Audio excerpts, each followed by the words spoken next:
Perú, sin duda la esencia de este planeta encantado. Perú milenario, mítico y sobre todo Perú mágico. Sígame y disfrútelo conmigo.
Fue hace 30 años. Aquí en Perú recibí el bautismo de fuego como investigador. Aquí, en una ciudad de Lima mucho más apacible y familiar, me enfrenté por primera vez al gran enigma de los ovnis. Aquí tuve la fortuna de contemplar 2 naves no humanas. Y aquí, justamente, supe de otros formidables misterios. Las pistas de Nazca, las piedras grabadas de Ica y el candelabro de Paracas, entre otros.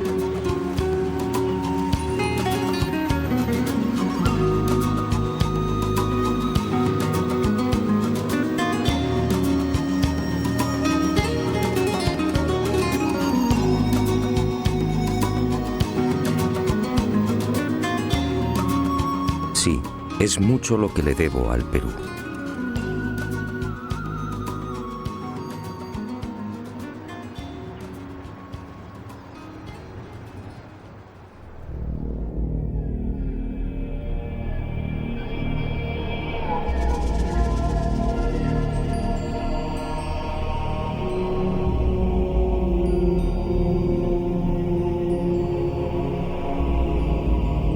Candelabro de Paracas. Hace 30 años nadie supo darme razón del porqué de este gran tridente. Hoy la situación es la misma. Nadie sabe. Sus medidas son espectaculares. Longitud máxima 183 metros. Anchura de los brazos 3.2 metros. Profundidad de los surcos entre 1 y 1.2 metros. Y en la base un rectángulo de 20 por 14 metros.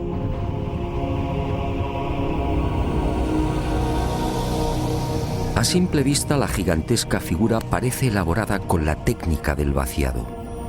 Alguien extrajo la arena y procedió a un férreo prensado de las paredes. Misteriosamente, los fuertes vientos de la zona no han logrado borrarla. Y al excavar en los surcos, surge una nueva sorpresa. A 10 o 15 centímetros, dependiendo del lugar, aparece una costra blanco-amarillenta de naturaleza cristalina, muy común en esta península. La deducción es inevitable. Hace cientos, quizá miles de años, la imagen del candelabro tuvo que ser distinta. En el pasado, esa blanca y pulida sedimentación lo haría brillar como un candelabro de plata. ¿Quién lo diseñó? No hay forma de datarlo. No existen referencias históricas. Nadie sabe cuál fue su finalidad. Para algunos se trata de un símbolo religioso. ¿Quizá el árbol de la vida? Para otros representa una constelación. ¿Quizá la cruz del sur? Hay quien asegura que estaríamos ante un signo ritual vinculado a sacrificios humanos. Sacrificios que tenían lugar en Isla Blanca y en el archipiélago de las Chincha, muy próximas al tridente. De hecho, el eje principal del candelabro aparece alineado con la primera de estas islas. Unas islas en las que han sido encontradas las momias de jóvenes mujeres decapitadas.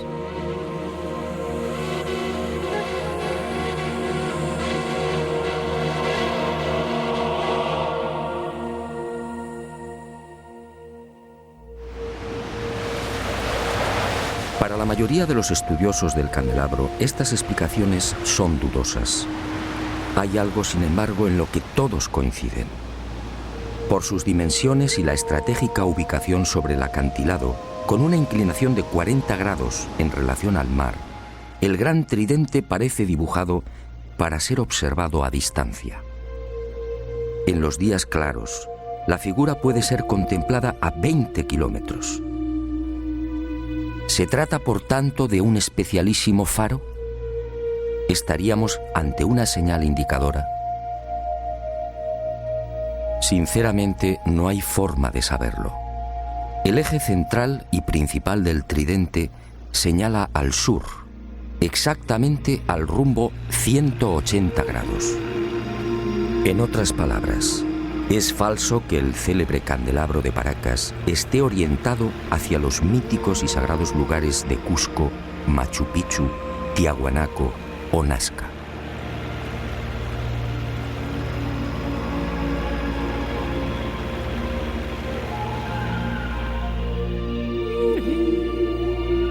¿Una señal indicadora? Es muy probable.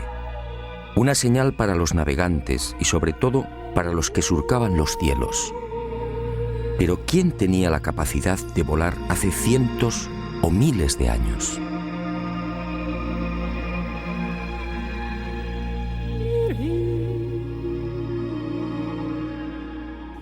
La pregunta parece absurda. ¿Quién podía volar en la antigüedad? Para la ciencia está muy claro. Ningún ser humano tenía la capacidad del vuelo hace miles de años. Yo, en cambio, no estoy tan seguro. Sígame y le mostraré algo desconcertante.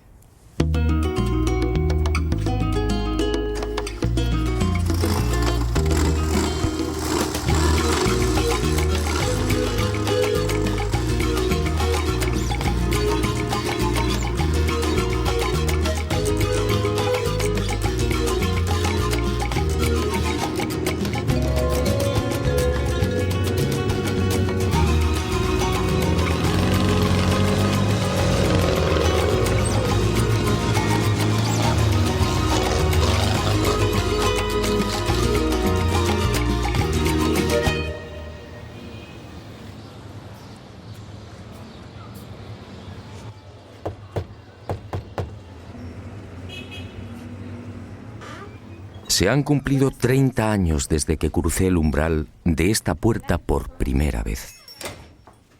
Fue entonces cuando conocí otro de los grandes enigmas del Perú. Otro misterio que sigue sin respuesta y que, en mi opinión, pudiera guardar relación con esa extraña pregunta. ¿Quién era capaz de volar en la antigüedad?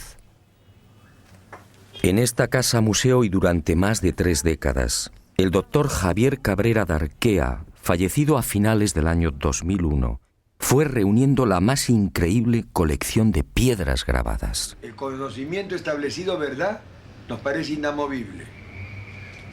Pero la ciencia ha caminado moviendo ese conocimiento y permutándolo por verdades que sí son ciertas. Ahora,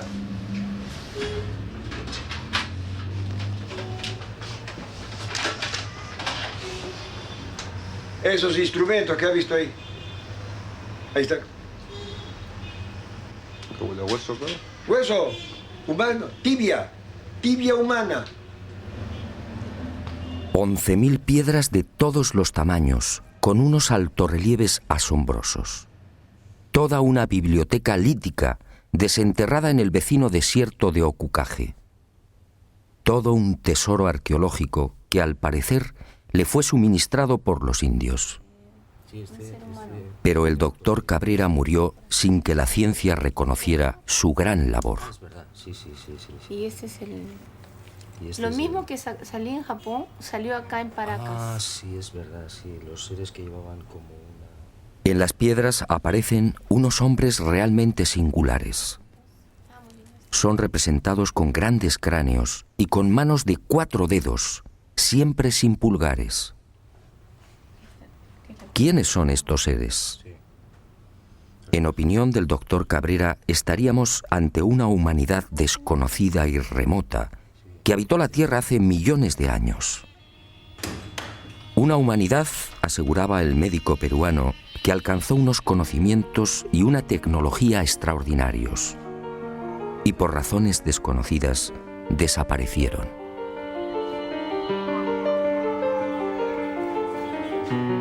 Pero antes de extinguirse, esta supuesta humanidad dejó un legado.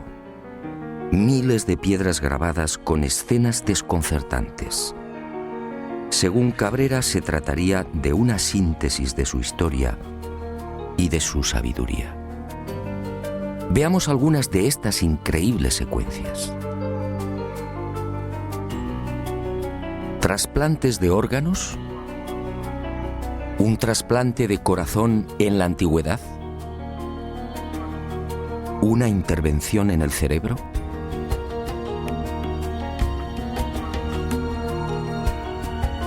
¿Transfusiones de sangre?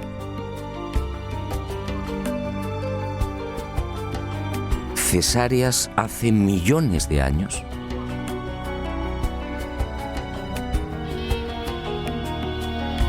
¿Representaciones de órganos humanos? ¿Hígados? ¿Corazones? ¿Riñones? ¿Cómo es posible?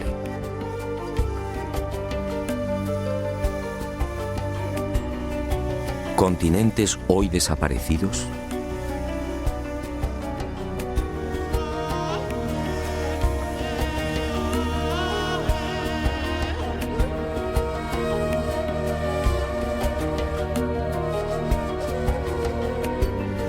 ¿Animales antediluvianos? ¿Grandes dinosaurios? ¿Hombres conviviendo con dinosaurios? ¿Hombres aniquilando a estos temibles reptiles?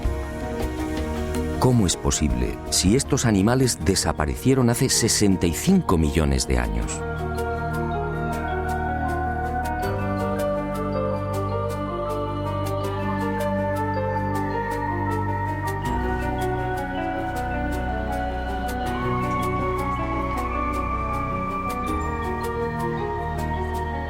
¿Canguros en América?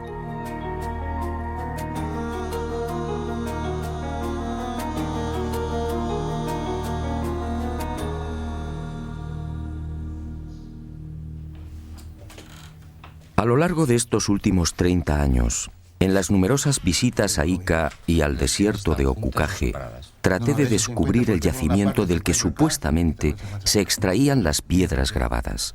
Y a veces también se encuentran seguidas. Pero eso fue inútil. Ni los indios ni Javier Cabrera aceptaron mi propuesta. Era su gran secreto. Pero el destino me reservaba otra sorpresa. Muerto el doctor Cabrera, las circunstancias cambiaron. Y Basilio Uchuya, el hombre que proporcionó más de 11.000 piedras al médico de Ica, quizá teniendo en cuenta mi fiel amistad hacia Cabrera, me sorprendió en esta oportunidad con una insólita noticia. Si lo deseaba, podía acompañarle hasta uno de los yacimientos. No podía creerlo. ¿Penetrar en el desierto y extraer las célebres piedras grabadas? Una operación así podía despejar de una vez por todas el espinoso y polémico asunto de la autenticidad de la biblioteca lítica.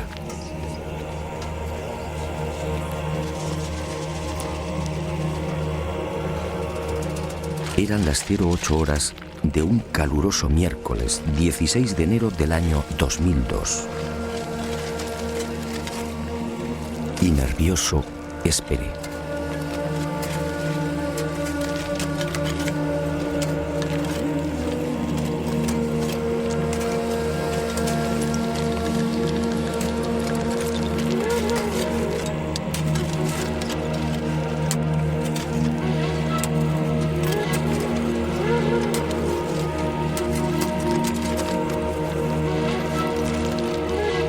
45 minutos más tarde, el corazón me dio un vuelco. Uno de los indios, Omar, detuvo la pala y señaló una piedra todavía semienterrada. Y observamos que el terreno está perfectamente apelmazado. Por tanto, es muy difícil que aquí haya habido algún tipo de manipulación previa. De momento, terreno completamente intacto, apelmazado. No podía sin creerlo. posibilidad de manipulación. Ya cede.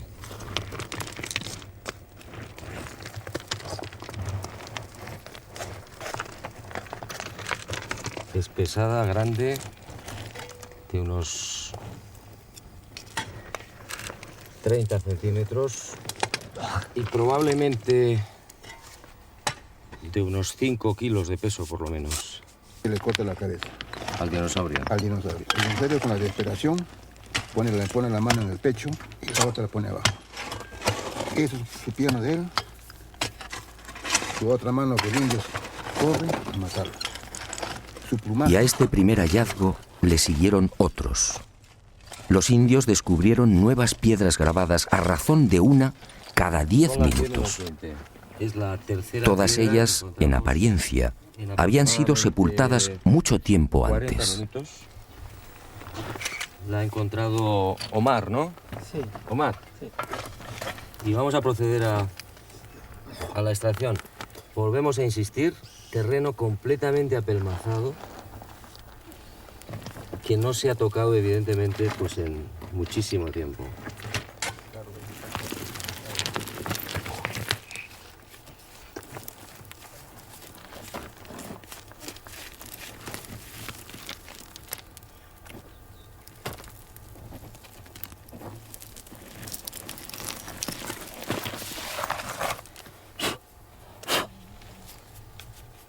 Y se bota.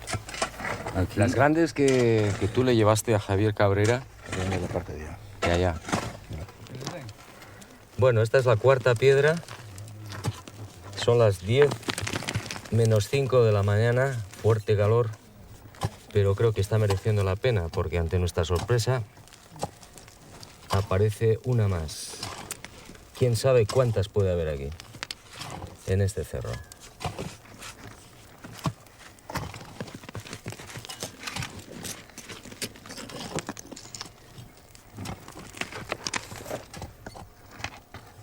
Hoy, 16 de enero del año 2002, a las 10 de la mañana, en pleno desierto de Ocucaje, Basilio Uchuya ha accedido a llevar por primera vez a un equipo de televisión hasta uno de los yacimientos de las célebres piedras grabadas de Ica.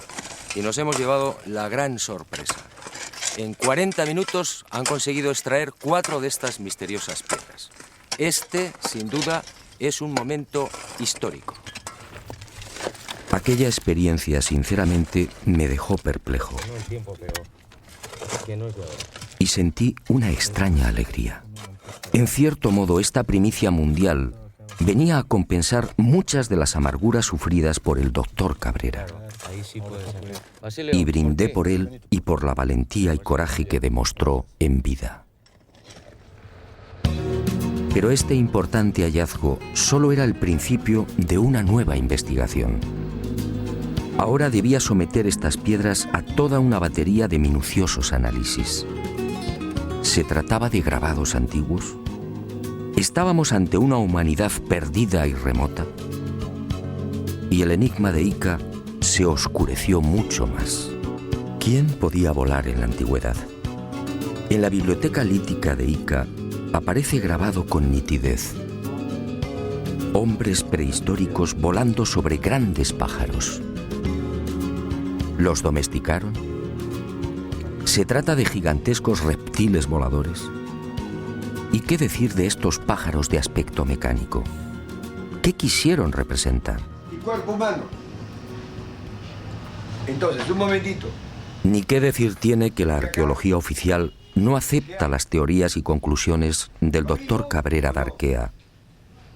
Para la ciencia, la humanidad, nuestra humanidad, es la única. Y ceñidos a esta premisa, Los arqueólogos peruanos se niegan incluso a examinar las piedras grabadas. Poco importa que los informes solicitados en su día por el doctor Cabrera a diferentes laboratorios revelen una misma y antiquísima pátina en la totalidad de las piedras. Que es curvo, que es limitado.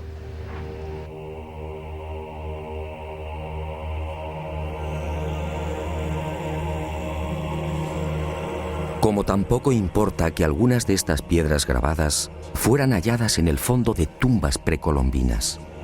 Este fue el caso del rector de la Universidad de Ingeniería de Lima, Santiago Agurto, quien en 1961 descubrió 4 de estas piedras en otras tantas tumbas al sur de Ica.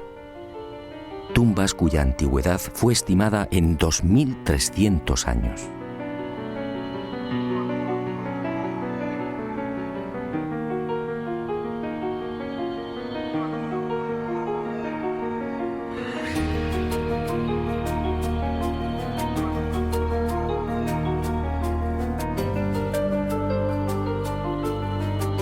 A mi regreso a España, como dije, varias de las piedras grabadas desenterradas en mi presencia fueron enviadas a 5 laboratorios pertenecientes a 4 universidades españolas y una canadiense.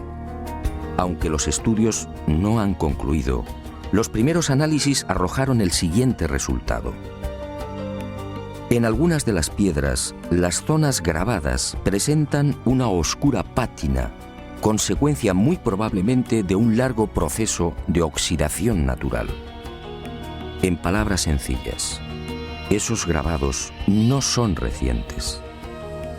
Pero otros estudios en otras piedras han puesto de manifiesto que las incisiones presentan una clara factura moderna. Los grabados habrían sido ejecutados con medios mecánicos motorizados. En suma, según estos análisis, y por ahora, algunas de las piedras extraídas del cerro serían recientes y otras antiguas. El enigma, por tanto, sigue en pie.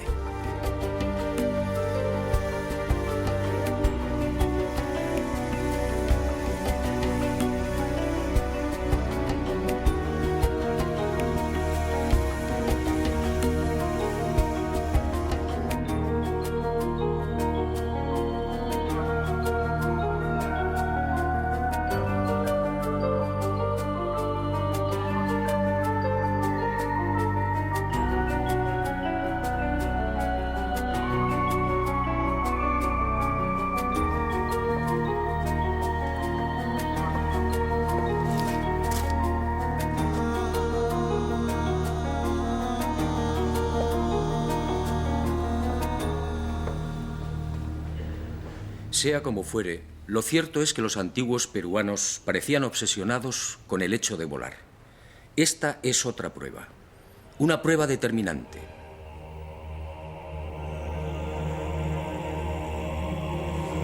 Guaco perteneciente a la cultura mochica, según los expertos fabricado hace 2000 años. Un hombre con alas. Unas alas claras y nítidas, sujetas al pecho con sendas correas. Para los arqueólogos se trataría de una especie de mensajero. Y me pregunto, ¿un mensajero con alas provistas del correspondiente arnés? ¿No es más lógico pensar en la representación de un hombre que podía volar? Más aún, si los antiguos peruanos obviamente no estaban capacitados para practicar el vuelo, ¿no serán estos guacos y pinturas el recuerdo de otros seres que sí podían hacerlo?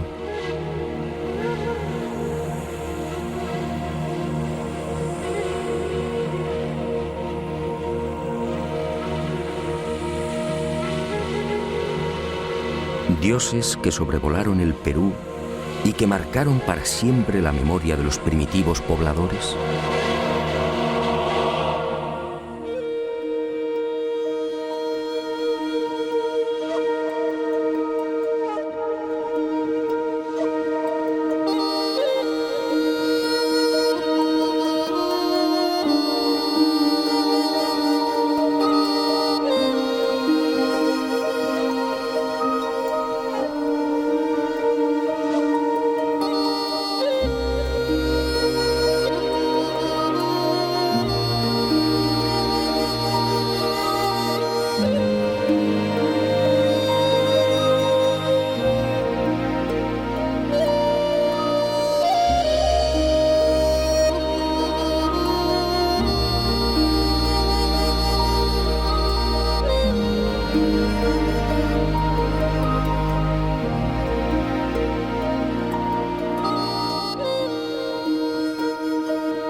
El recuerdo de unos dioses. Quizás sea esta la explicación a las célebres y siempre fantásticas líneas y pistas que podemos contemplar en la desértica pampa de Nazca. Cientos de líneas kilométricas, cientos de pistas que asombran y confunden.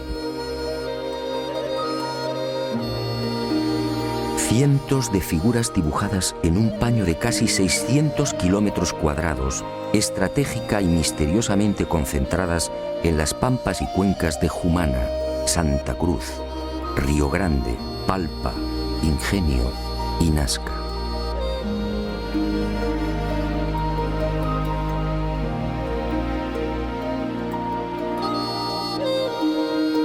Una formidable obra desarrollada quizá como homenaje, quién sabe si como reclamo, a esas criaturas que hace cientos o miles de años surcaron los cielos del Perú. Los hombres alados, dioses capaces de volar, seres superiores gobernando extrañas y luminosas máquinas, dioses que prometieron volver. Y los hombres ansiosos plasmaron sus deseos en la tierra, dibujando grandes figuras, unas figuras solo visibles desde el aire, unas figuras mitad oración, mitad grito.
Más de 200 figuras como esta pueden ser contempladas en la actualidad en el Valle de Nazca, probablemente una de las zonas más secas de la Tierra. Aquí no llueve nunca, o casi nunca. La corriente de Humboldt en las costas del Pacífico, 3 grados por debajo de la temperatura del aire, es la responsable de esta extrema aridez. El índice de precipitaciones es realmente angustioso, apenas 1 centímetro cúbico al año. Y esas pocas gotas de agua se reparten en unos 30 minutos cada 2 años.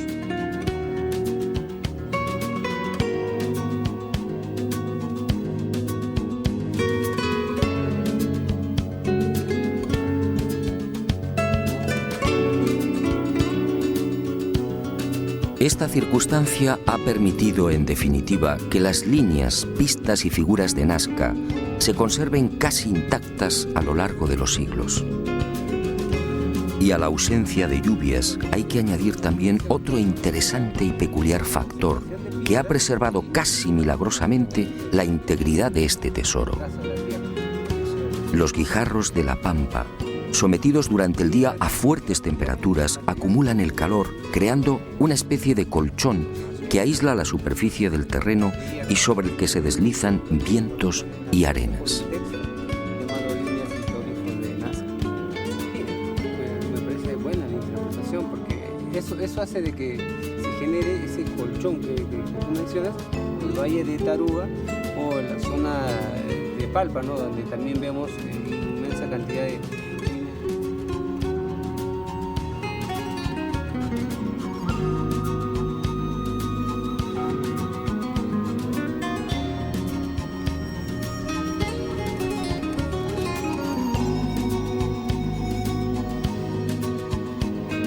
Amparados en estos dos importantes hechos, los creadores de las figuras y pistas solo tuvieron que proceder al barrido de la pampa para formar los dibujos.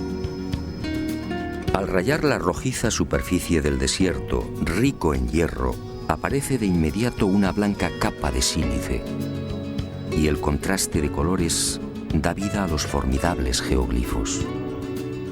Los últimos estudios de datación, en especial los llevados a cabo por Percy Clarkson y Harry Hurton de las universidades de Winnipeg, en Canadá, y Nueva York, respectivamente, fijan la antigüedad de estos geoglifos en unos 500 años antes de Cristo.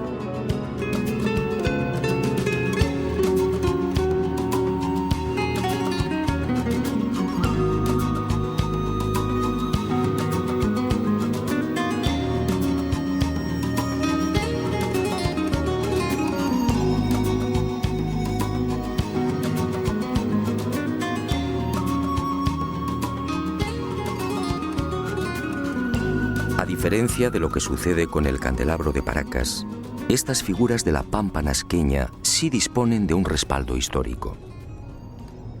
Cieza de León, que acompañó a Pizarro por el Perú a finales de 1537, fue testigo de excepción de estos signos.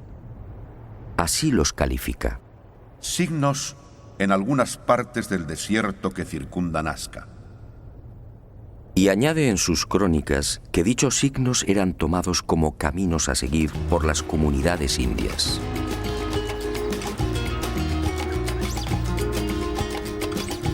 En esa misma época, otro español, el soldado Francisco Hernández, acampa durante una semana en Nazca y escribe en su diario: Los indios trazaban grandes líneas en el suelo.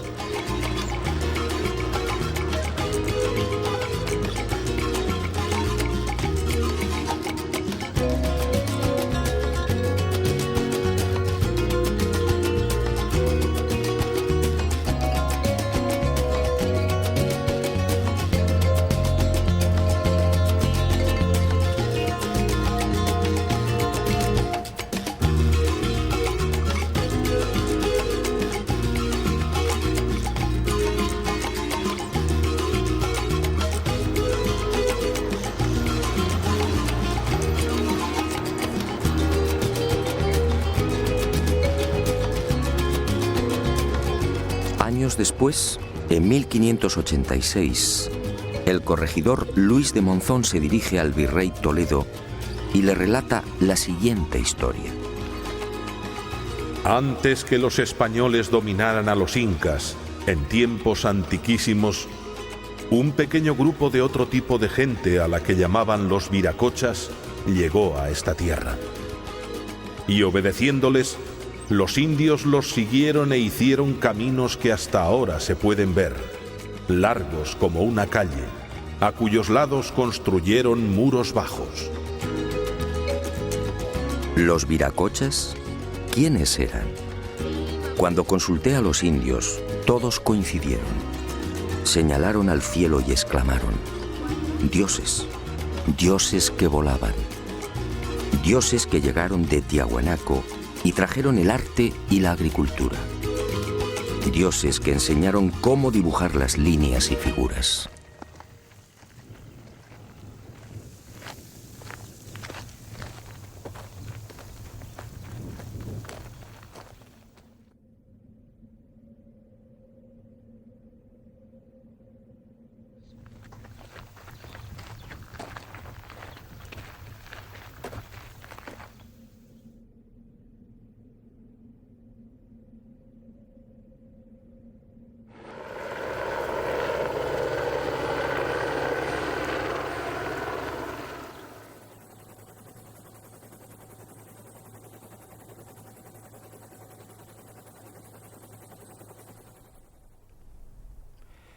Pero además de estas célebres figuras, los antiguos pobladores de La Pampa crearon otros símbolos no menos misteriosos. Unos dibujos que voy a ofrecerle en primicia. Sígame y juzgue por sí mismo.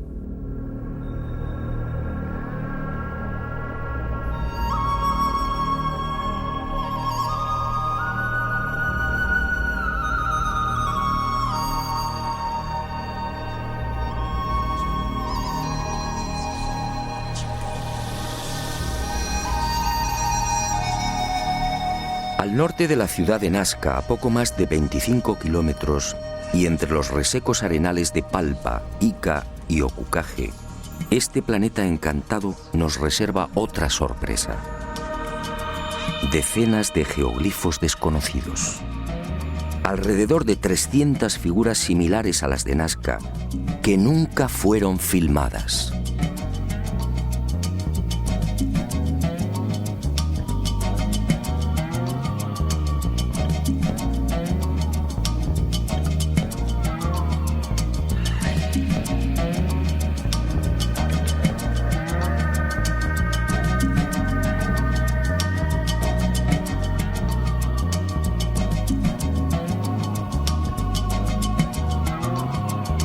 La huella de la serpiente.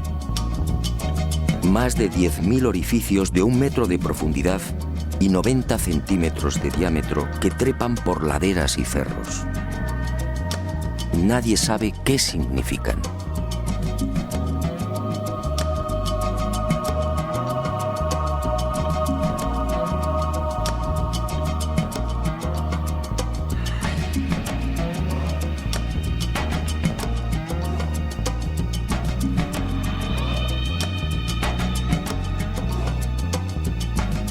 Lo que algunos llaman la tarjeta perforada. Otra enigmática sucesión de puntos en forma de aspa, excavados a lo largo de 15 columnas o líneas paralelas. ¿Se trata de un sistema de navegación aérea? Nadie lo sabe. El gigante de cabeza cuadrada. Otro ser enigmático coronado con plumas o antenas. Una figura antiquísima, probablemente de mayor antigüedad que las de Nazca, que levanta los brazos mostrando unos objetos igualmente desconocidos. Y en las laderas de los cerros próximos, nuevos gigantes, seres que parecen saludar a quienes se acercan por el aire. Y en Pozo Santo y en el cerro de Cabeza Larga, más señales. Figuras geométricas incomprensibles, individuos gigantescos con enormes cascos, felinos, aves desconocidas para la ciencia. Todo un misterio, un irritante misterio.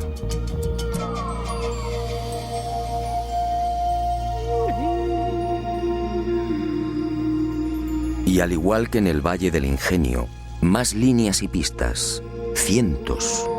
Pistas de hasta 14 kilómetros.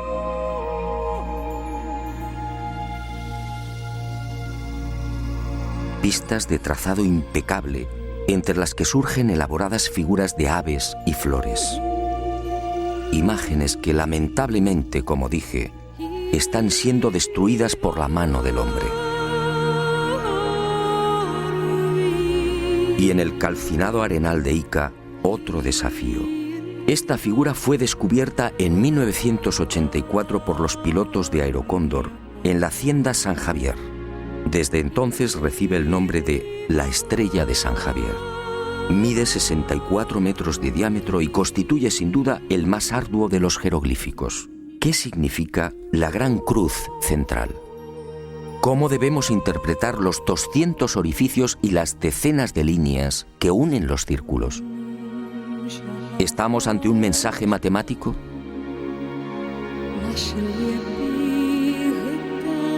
El repaso a esa otra Nazca, la Nazca olvidada, sería interminable. Y decidimos concluir con una figura que no precisa demasiados comentarios. Un colibrí de 50 metros de longitud, con algo muy especial sobre su cuerpo. Sí, todos los que lo contemplan coinciden. Un avión. Un avión dibujado sobre el cuerpo de un colibrí. Alas rectas, morro puntiagudo y todo un timón de cola. Pero, ¿quién volaba hace 2000 años?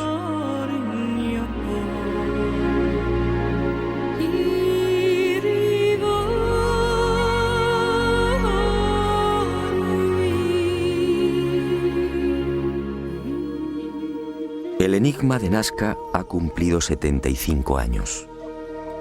En 1927, el antropólogo Toribio Mejía era el primero en enfrentarse a este gigantesco y misterioso tablero.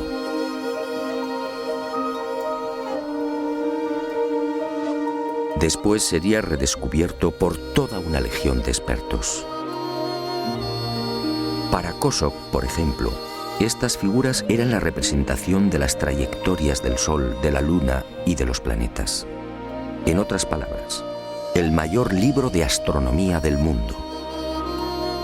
Para Maria Reiche, la matemática alemana que dedicó su vida al estudio de la Pampa, se trataba de un calendario.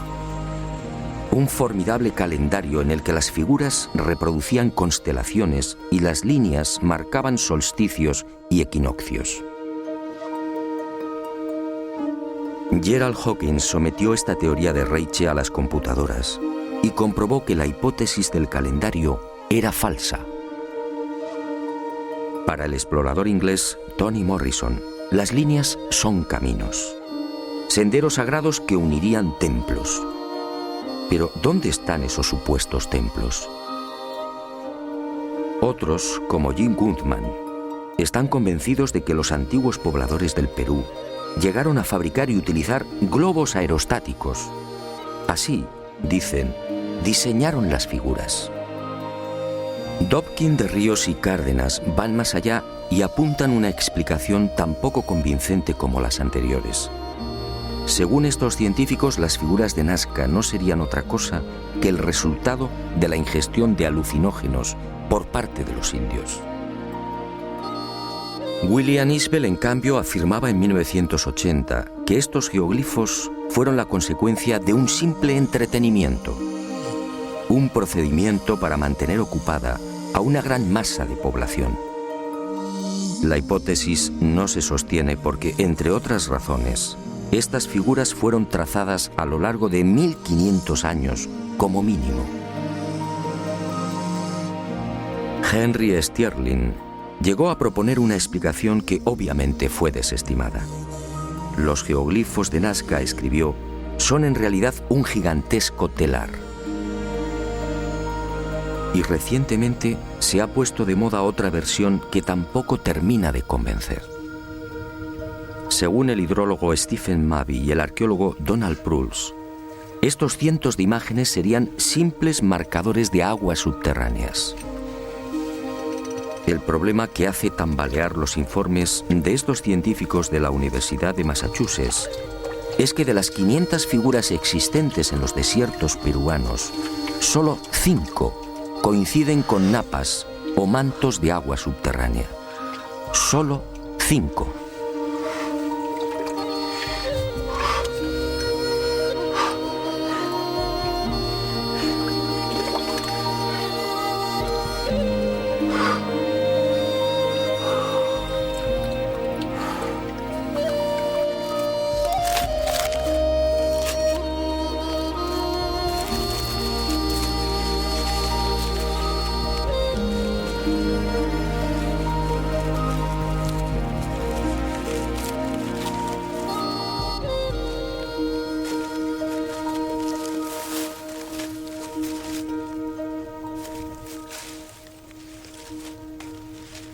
Es evidente que ninguno de estos investigadores y científicos se interesó jamás por la opinión de los indígenas.